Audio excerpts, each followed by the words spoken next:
The shuttle screamed as it pierced the bruised atmosphere, metal skin rattling like it wanted to tear itself apart and escape. Ash clouds rolled beneath the hull, lit from below by rivers of lava that crawled across the planet's surface like glowing veins. Alarms wailed in 3 alien languages, and one very human curse from the pilot's seat. Commander Rhea Holt did not scream. She unbuckled calmly, stood up while gravity lurched sideways, and finished tightening the strap on her combat boots. Her short black hair floated, then slammed against her face as turbulence punched the cabin. Around her, 7 alien delegates clutched harnesses, mandibles clicking, eyes bulging, skin shifting colors that translated loosely as panic. "This," Rhea said, voice steady, "is why I hate field trips." The planet below was Karos 9, classified, unmapped, labeled by the Interstellar Council with a single elegant phrase: uninhabitable Deathworld. The Council had sent them anyway, not explorers, not soldiers, observers, and one human. The pilot, a blue-skinned Dathri named Soluin, glanced back with what passed for a glare. "Commander Holt, we are descending faster than projected. Atmospheric predators are tracking us." "Of course they are," Rhea replied. "I would too. We smell like fear and bad decisions." A delegate hissed. This was not the agreement. Humans were prohibited from Deathworld exposure trials. Rhea smiled faintly. Funny thing about agreements. They only matter when everyone involved plans to survive. The shuttle slammed into the ground with bone-rattling force. The ramp blew open. Heat surged inside like a living thing. Outside, the sky burned orange and black, split by lightning that struck upward from the ground instead of down. Karos 9 welcomed them warmly. The moment Rhea stepped onto the soil, the ground shifted beneath her boots. It was not a rock, it was not ash, it was something alive, pulsing slowly, reacting to her weight. One of the delegates fainted. Rhea looked down, then tapped her wrist scanner. "Ground is semi-organic, responsive, aggressive ecosystem." Soluin choked. "Commander, the Council projection said humans would not last 12 minutes here." Rhea stepped farther away from the shuttle, rolling her shoulders as the heat shimmered around her armor. "Then we should make the most of them." The team moved toward a jagged rock formation that passed for cover. Shadows slithered across the terrain. Things moved beneath the surface. The air tasted metallic, sharp, like a storm about to explode. Something roared in the distance. Something massive. A scaled delegate whispered. "We should retreat and tell the Council what?" Rhea asked.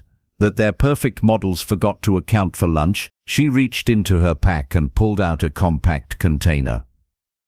The click of its seal sounded absurdly loud. Soluin stared. "Is that food?" Rhea sat down on a slab of blackened stone that hissed under her weight.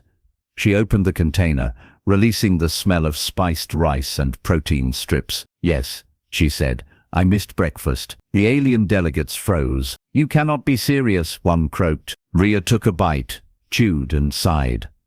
"A little dry. Should have added sauce." The ground shuddered. A creature burst from the soil 50 meters away, towering, armored, with too many limbs and a mouthful of rotating teeth.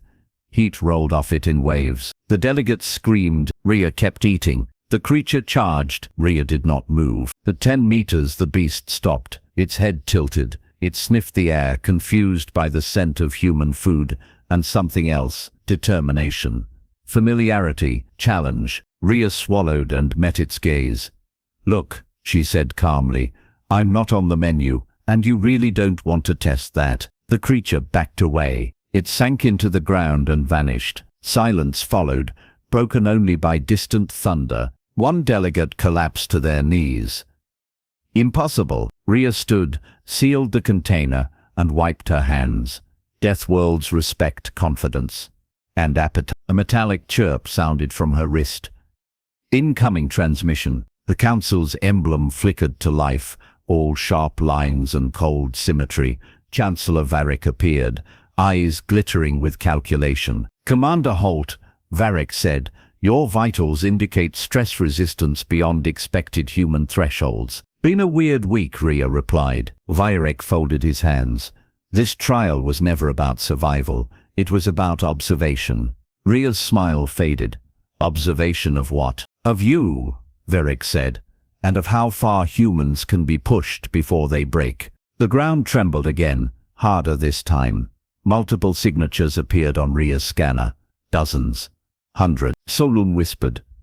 Commander. Rhea looked at the horizon, where shapes rose, massive and coordinated. Varric continued, voice smooth. You see, Commander, humanity has become inconvenient, too adaptable, too resilient. This world will correct that. The transmission cut. Rhea exhaled slowly. Well, she said, drawing her weapon. That was rude. The creatures advanced, forming a living wall of heat and hunger. Rhea activated a beacon. Earth command. This is Holt. Council betrayal confirmed. Deathworld hostile escalation. Static answered. Then a voice, distorted but familiar. Copy that, Holt. Took you long enough. Rhea frowned. Maya? Surprised, the voice said. You're not the only human experiment. The ground behind the alien delegates exploded as armored figures rose from hidden pods. Human soldiers, eyes burning with purpose. Rhea's smile returned. Sharp and dangerous. Looks like lunch just turned into dinner. The sky darkened as something far larger began to climb from the depths of Karos 9, drawn not by fear but by war. And far above, unseen, the council watched, unaware they had just triggered their own extinction. The thing emerging from the planet was not a creature so much as a moving catastrophe. Plates of molten armor slid over a frame the size of a city block. Its presence bent the air, dragging heat and pressure toward it, like gravity. The alien delegates screamed again, but this time their terror carried a new flavor, understanding. Maya Chen's voice crackled through Rhea's calm. That's the Warden, ancient apex. Planetary immune response. Rhea steadied her stance as the ground shook.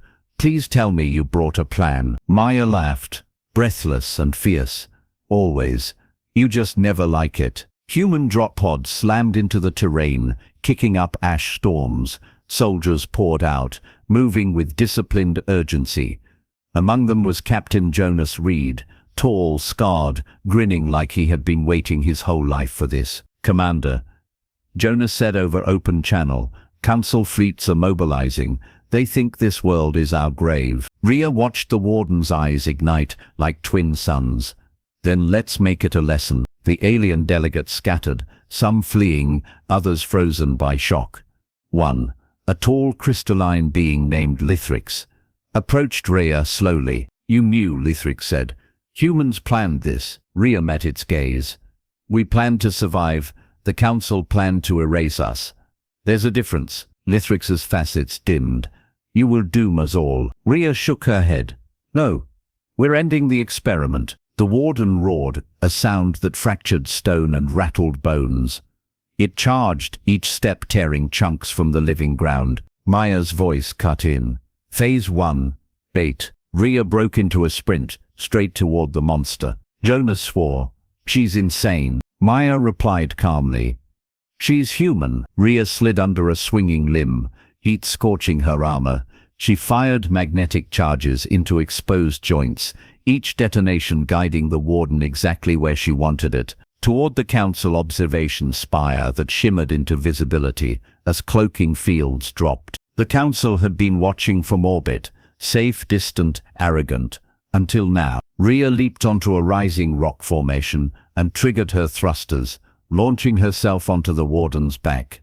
She drove a beacon spike into its armor. Package delivered, she said. Maya's laughter echoed. Phase 2. The ground erupted as hundreds of dormant human machines activated, ancient constructs buried during earlier failed Council tests. Humanity had not been the first species thrown at Karos 9, just the last one to learn from it. Energy lanced upward, forming a containment field around the Warden and the spire. Varric's voice screamed through every channel. You cannot control this. You will annihilate the system. Rhea climbed higher, muscles burning. Funny, you said the same thing about us. The Warden thrashed, but the field held. Maya's team rerouted its core energy, turning the planetary defense into a directed weapon. Rhea, Maya said softly, this will kill it. And the spire. Rhea looked out at the burning sky, at the soldiers fighting, at the delegates watching history snap in half. Do it. Light consumed everything. When it faded, the warden was gone. The spire was molten debris raining harmlessly into the atmosphere, burned clean by controlled dispersal. Silence returned, heavy and stunned. Rhea lay on her back, armor cracked, laughing weakly. Jonas hauled her up. You're buying drinks, he said. Maya's shuttle landed nearby. She stepped out, eyes bright, face smudged with ash. She hugged Rhea hard. They thought we were fragile, Maya said. Rhea nodded.